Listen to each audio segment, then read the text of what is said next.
Good evening, everybody. Hey. No, just a little. Oh, hello. You give me the peace sign. Yeah. Oh, God. Yeah, babe. I am not a crook. All right. Welcome back to Revelation. You guys ready to read some really crazy stuff? Open some seals. Open some seals. Let's rock. Okay, let's rock. Let's rock. So last class, we saw the Lamb who is Jesus, who won the won the worthiness to open the seals on the scroll handed to him by the Ancient of Days. If you were here last week, you remember everyone in this room was here last week. You remember? Yeah, you were, Devin. Last week? Last week. Yeah, you were. Yeah, but what do you mean won? There was no competition there. There was no contest. You sure? Did you sit back here? Week before. Where does it say that he won? He has conquered.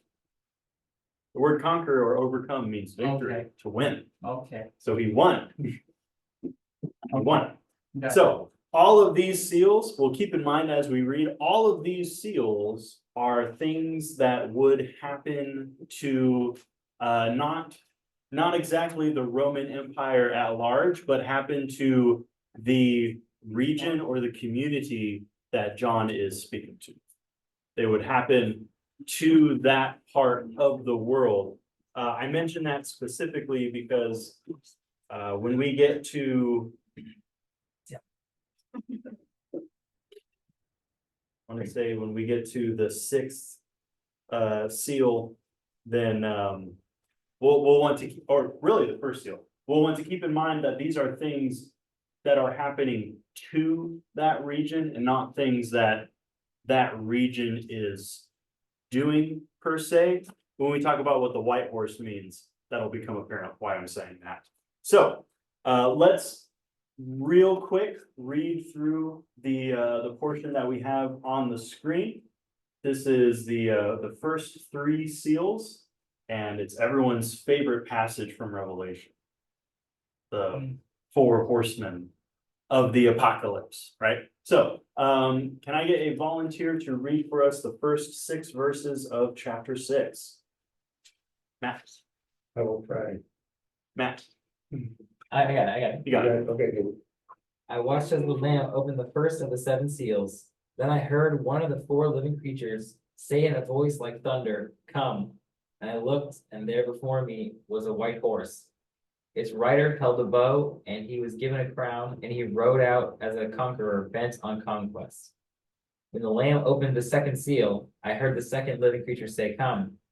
Then another horse came out, a fiery red one. Its rider was given power to take peace from the earth and make men slay each other. To him was given a large sword. When the Lamb opened the 3rd seal, I heard the living creatures say, "Come."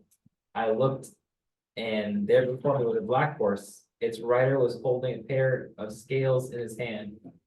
Then I heard what sounded like a voice among the 4 living creatures saying, "A quart of wheat for a day's wages, and 3 quarts of barley for a day's wages. And do not damage the oil and the wine." Okay, what version are you reading from? This is the NIV. Okay, so it goes ahead and tells you that a denarius is a day's wages. Interesting. Mhm. Interesting. Okay, so here we have the first 3 of the 4 horsemen. I couldn't fit all 4 of them on the screen at once, so sorry. But the Lamb opens the first seal, and John sees a white horse. I want to throw it out there. Does anybody remember, maybe from your world history class or whatever, or previous studies, what does a white horse symbolize? I mean, it even symbolizes that today, you see a painting of someone on a white horse or a statue of someone on a horse. What does it mean? Royalty. Not royalty. I'm gonna take a stab on the dark white, like when a bride wears white, it means purity. So maybe righteousness, holiness. maybe. I'm taking a No. stab in the dark because I. It was a good stab, not quite. Okay, because the only thing I know about the white horse is Pale Rider from a Clint Eastwood movie, so Go ahead. Okay. A white horse was what you would ride into the city on when you won a great battle. When you were the conqueror, when you were the victor. So the Romans had, this isn't exclusive to the Romans, but the Romans had a ceremony called a triumph. That would only ever happen when one of the Caesars did something super awesome that they thought deserved a triumph. And a triumph was a big parade. It was a whole hoopla, super big event. And they would be riding in on a white horse, specifically a white horse.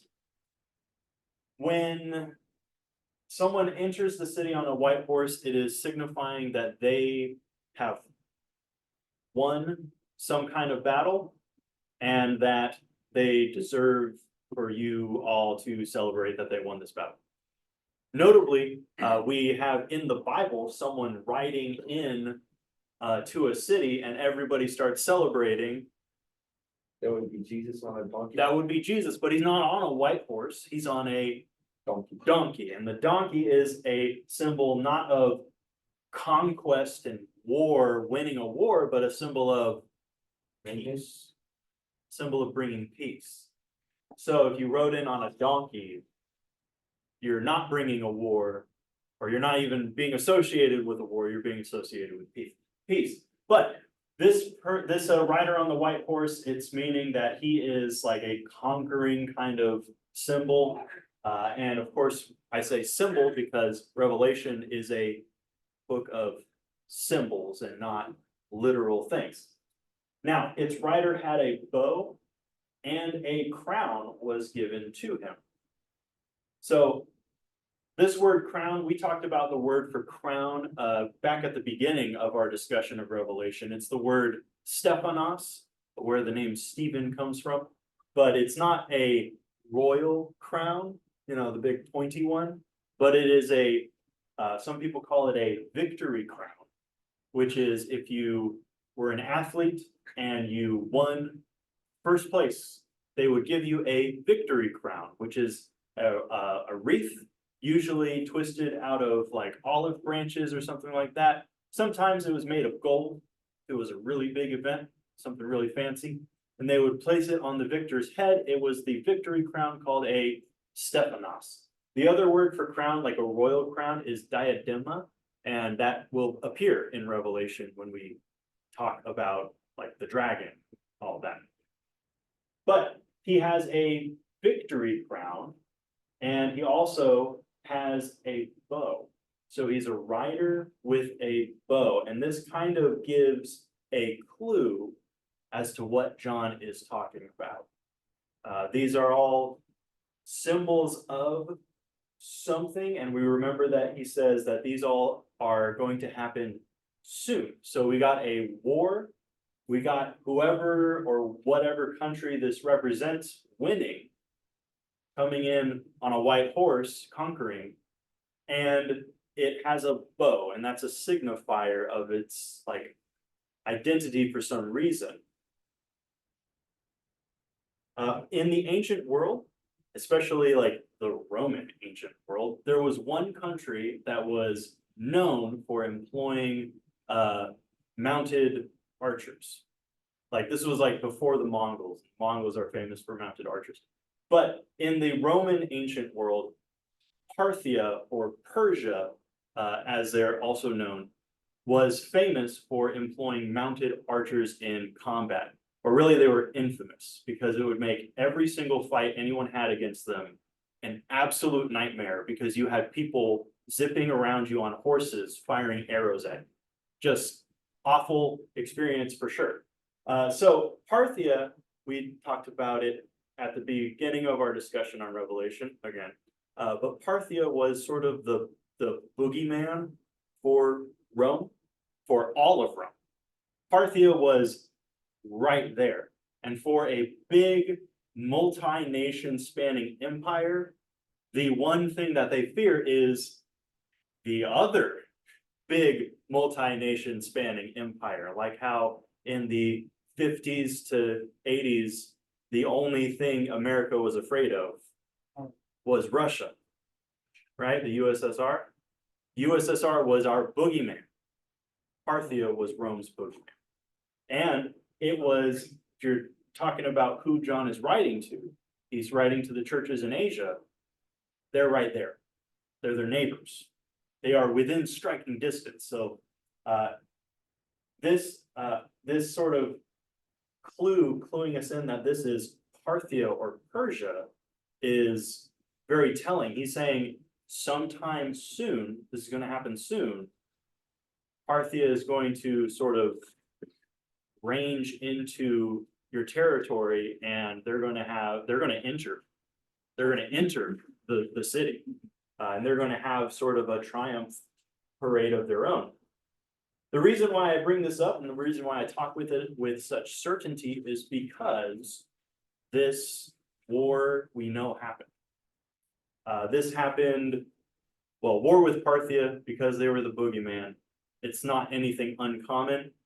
Parthia and Rome actually had a long-standing, not Cold War, but it was like on again, off again, over the kingdom of Armenia. They had a deal that Parthia could choose the king of Armenia as long as Rome approved of their choice. And then in the 60s, Parthia decided they're just going to put their own guy in and they're not going to wait for Rome to approve it. And that made a whole war called the War of Armenian Succession. It was a big crisis like the Cuban Missile Crisis was in our national history. But in 113 AD, Parthia was added again. And so Rome, especially Emperor Trajan, decided that he had had enough and he went forth on this big campaign, big military campaign into Parthia, was gonna take it for good, and that didn't really work out, but it was this whole war and there was a bit of a back and forth. Parthia on the early parts of the war came into Roman territory, took, I think it's like 5 cities, like really fast, which is impressive. And then Trajan pushed them back out and went into their territory and started making good progress, and that was in 113 AD. You remember when Revelation was written? Heather said, no, I don't. 96. 96. So it's not even 20 years later. Not even 15 years later, right? It's I don't know that math. It's 20, yeah. 95? 95 when Revelation was written. Yeah, 95, 96, yeah, give or take. So it wasn't even 20. It was about 20 years, yeah. Wasn't even 20 years. So yeah, this stuff was going to happen soon. Now we get to the second horseman. And that also has to do with that very same conflict, but actually about how that campaign ended. The horseman on the red horse, the actual word for it is puros, which means fiery. There's another word that just means red, but this one means fiery. So it evokes the imagery of things burning, things being destroyed, and he is given a great sword. So warfare imagery, but it's not the same as the first one. So it's a different kind of conflict. And specifically, he was given authority or permitted to take peace from the land. Take peace from the land so that people would start killing each other. What does that doesn't sound like a normal war. What kind of war does that sound like? A civil war. And wouldn't you know, at the end of Trajan's ill-fated Parthian campaign, like a bunch, like more than 10 or so, regional rulers all down the Mediterranean coast, like all the way down to Egypt, just decided at the same time that they were going to rebel. So they decided at the same time they would start riots, they would rebel, they would become their own place. And Trajan had to leave his campaign that he was about to win and go and deal with them. And while he was dealing with them, he got sick and died, you know, as you do. So, which an astute student of history and how it weaves in with the Bible would remember that that is exactly what happened to the king that Daniel 11 talks about. That he was on this big military campaign and he almost won, but then rebellion happens at home. He had to go deal with it, and while he was dealing with it, he just got sick and died. So this is like something that happens. This is something that God does to these rulers, apparently. So a civil war starts. It is really, really bad, and it ends up being at least partially the reason why Caesar Trajan died. So that's that civil war. So John is giving the church in Asia these things that they can look out for to know, hey, God told us ahead of time that these things are happening. And these things would be a really bad time for those churches. And it's important that they knew that God knew that these were going to happen. And he still said that if you power through it, you're going to be okay. You're going to be okay. The third seal breaks, and this time it's a rider on a black horse. And there is a pair of scales in his hand. That's not like serpent scales, that is measuring scales. So in the marketplaces, I mean, you can go to a grocery store and find scales that you measure your food in. In the marketplaces, they would have set rates, and you would put whatever the goods were on one side, and then you would drop the appropriate amount of gold or silver or whatever on the other side until it read correctly.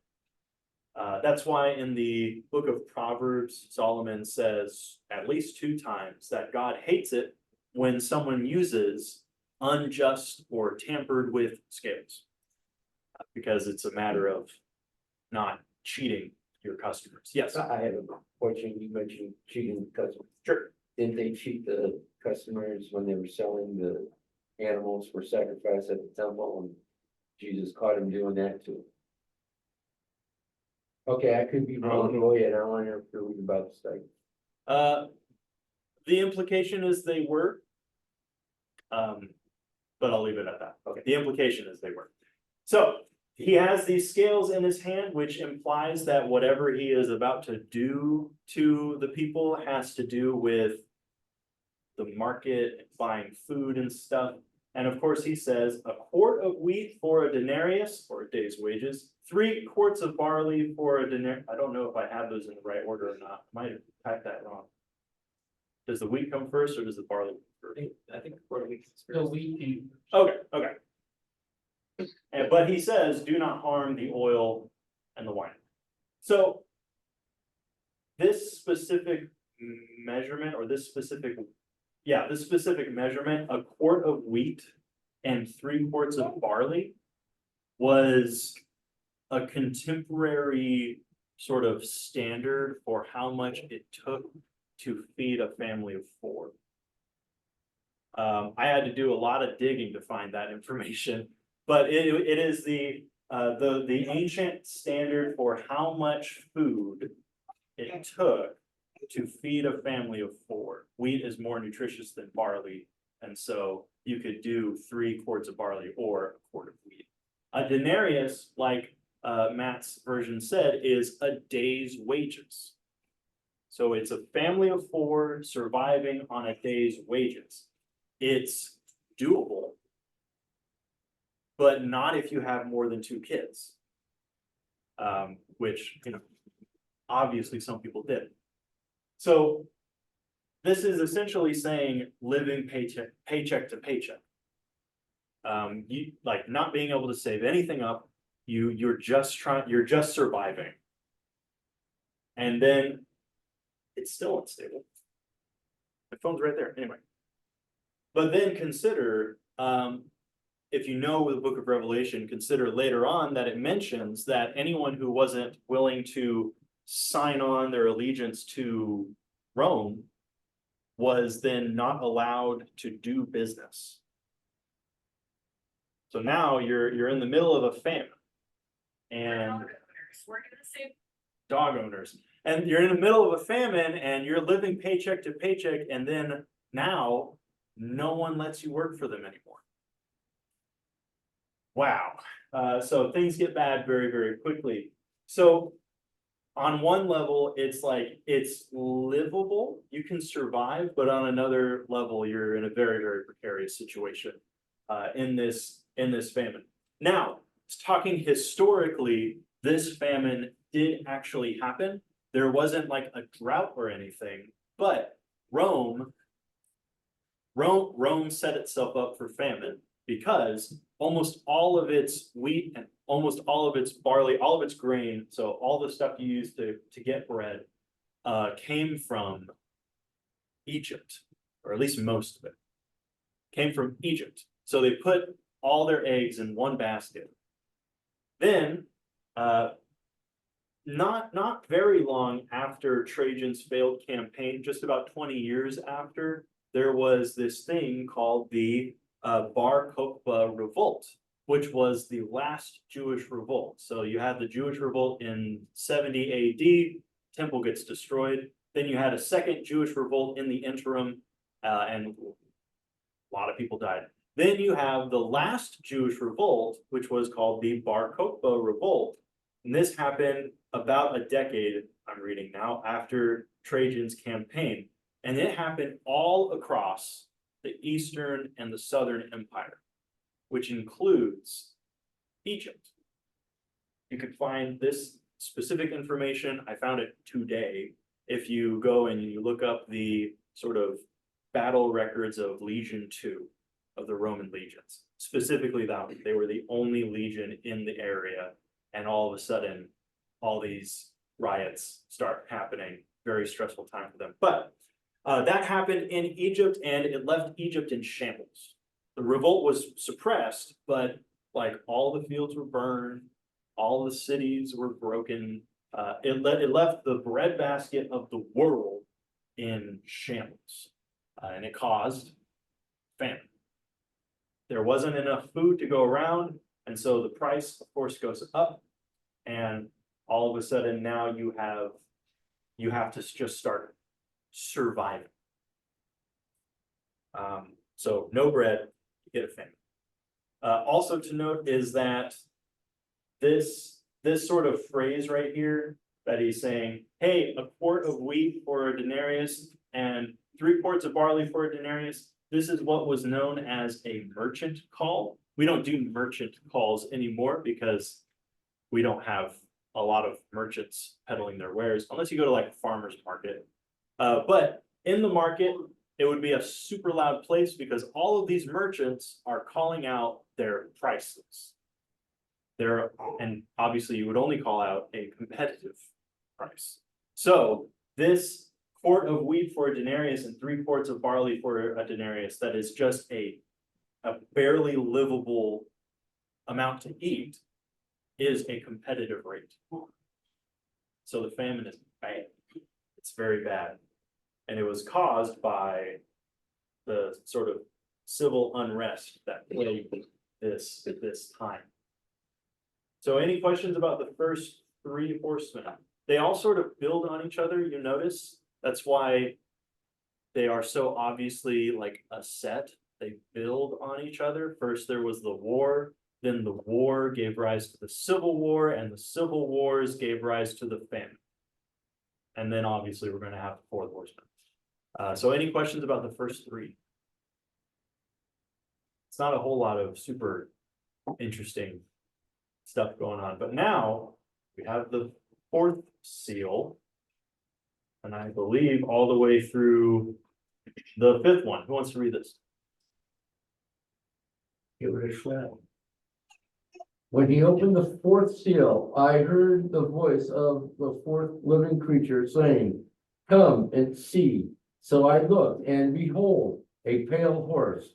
And the name of him who sat on it was Death. And Hades followed with him. This is the New King James Version. And power, The fact that it is named is important because a personification of death was common in Greek folklore and Greek art and Greek poetry, a personification of death. Not talking about Hades, the Greek god of underworld kind of thing, but a personification of death. So that is an image that is just gonna pop up in their head. We're talking about a figure that is a harbinger of like a really bad event that causes a lot of people to die. So bad times all around. A pale horse, pale in Greek is the word chloros, which you might know from Clorox, bleach. And if you ever poured bleach into a white bowl, you will notice that it's not white, right? What color is it? Yellow. Yeah, it's like yellow or like a Dingy. looking Dingy looking. green. I mixed bleach with water yesterday to clean something and it's like an icky green color. So it looks like someone who is very vehemently ill, some like pale. That's what it means. So a pale horse is the color of someone who is in the middle of dying, pretty much. Really icky color. Not a color you want to be. And Hades followed him. Hades, not the god of death per se, but Hades is the realm of the dead, Hell. not hell. Not That's hell. not hell. It said Hades. Hades, yeah. King James Version will usually translate it as hell. Mhm. Basically them operating on the understanding that they had at the time. But we know that Hades in the New Testament, because the New Testament was written in Greek, corresponds to the Hebrew concept of Sheol, which is the place where people go when they die. Not necessarily hell, because everybody goes to Sheol when they die. To wait. To wait, yeah, to wait, pretty much. Judgment or the To wait. final. To await the resurrection that will be at the final judgment. Exactly. So, the realm of the dead. So he's putting a lot of people in the realm of the dead. They were given authority over a fourth of the earth, a fourth. If you remember what the number 4 represents, it represents an aspect of creation. I think obviously it's talking about people. So a fourth is a fraction of everyone. What would it mean by like a fraction of everyone? It's meaning all types of people in the world. A significant fraction of them would all be affected by this event. They would all either die or experience someone close to them dying. It wouldn't be everybody. It would not everyone would die, but all different kinds of people in the world, they would die because of this. He mentions kill them with the sword, with famine, with pestilence, and by wild beasts of the earth. These 4 ways of dying are like the 4 most common ways of dying. Like you get killed in a war, or when some conqueror comes to the city, or you get sick and die, or I mean, famine was way more common back then than it is now. Sometimes harvests would just fail one year and people would die. Or obviously getting maimed by some wild animal. This is also the 4 means of dying that are mentioned in Jeremiah 16 or 18. I wrote it down. I can't seem to find it with my eyes. Jeremiah 16. He mentions that God, because of Israel's unfaithfulness, would use these 4 means to kill them for their wickedness. beyond that layer, it's also for things that God mentions would be the curses that he sent on Israel if they turned their backs on his commandments. That he would, specifically, first, he would, send them plagues, and then he would start making their crops fail, and then he would, send lions, and then he would hand them over to their enemies. So that all in Deuteronomy, if you want to go and look for that. So that, just pointing that out, that's like a general description of something that is a very established biblical concept. That's basically what the Old Testament is about. That Israel, though God was like so good to them, they proved unfaithful and they experienced all of these. Most notably being handed over to their enemies, Babylon, all that. The fifth seal opening, if you gotta head out, you gotta head out. The fifth seal opening, John sees the souls of the martyrs, using martyrs as the shorthand for people who die in the name of the gospel, underneath the altar. So the altar being the altar that he saw in chapter 4 in God's throne room. There's an altar because God's throne room is also the temple. So you can imagine the blood from the altar, because that's where you put the animal, right? The blood from the altar dripping off the altar, and the martyrs are there, and they're being stained by the blood, and the blood that was theirs, their blood, spilt in the name of the gospel. And they say, "Sovereign Lord, holy and true, how long before you judge and avenge our blood on those who dwell on the land?" So they're saying this is like, we feel like we're like it's being unfair. We know that you are good. Okay. You are connected to computer audio. Well, that's good.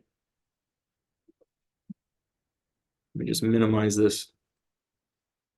I can? Okay. Just hit the Screen share, right? front of it. Like the This didn't happen last week, did it? No, Nope. They had some guys come in and rearrange internet modems, so I think something is wrong. But that is the fifth seal, and just God tells them, wait a little while longer. They're given white robes, so like if they were stained by the blood of their death, God removes those and gives them new white robes. Right? And white robes symbolize purity, but they also symbolize victory, that they have overcome. Which is like they have overcome by dying. The same way that Jesus has overcome by dying.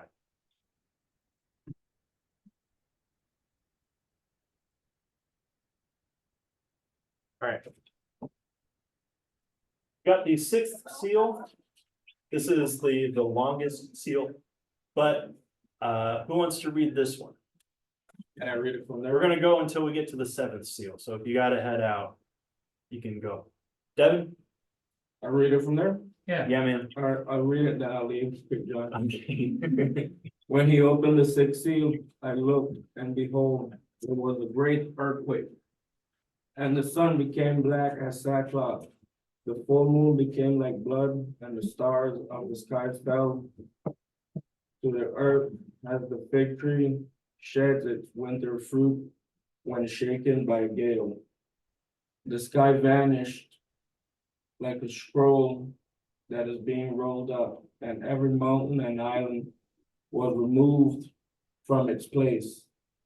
Then the king of the earth and the great ones and the generals and the rich and the powerful and everyone, slave and free, hid themselves in the caves and among the rocks of the mountain, calling the mountains of rocks fall on us and hide us from the face of him who is seated on the throne. And from the wrath of the Lamb, for the great day of their wrath has come, and who can stand? All right, so we got a lot of stuff happening in A this one, lot. right? We got we essentially have, as the book of Hebrews would phrase it, the heavens and the earth being shaken. Once more I shall shake heaven and earth. That phrase. You got all of the sort of classic Day of the Lord imagery going on.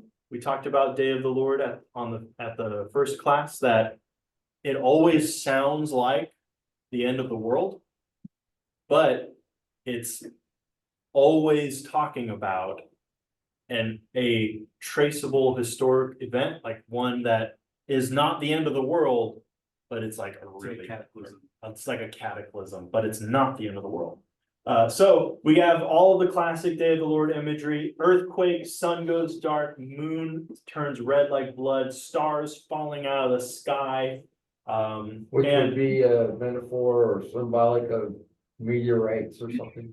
well, the concept is the cosmos, the way that the world is ordered is just breaking down. Okay. It's being like Symbolic. decreated, Like the sky is falling. like the sky is falling, Chicken Little, like the sky is Okay. falling. I Alright. did, all right, but the sky vanishing or Rolls up like. rolls up like a scroll. That's a very specific one from Isaiah. And Peter uses it too, 2 Peter chapter 3. The scroll, the sky will be peeled back, and all of the works will be, some versions say burnt, some versions say exposed. So peeled back, exposed. The kings of the earth are singled out. This is something that happens in, I believe, Hosea 2. They get singled out and they hide themselves in the caves and all that. Petra, What's up? in Petra.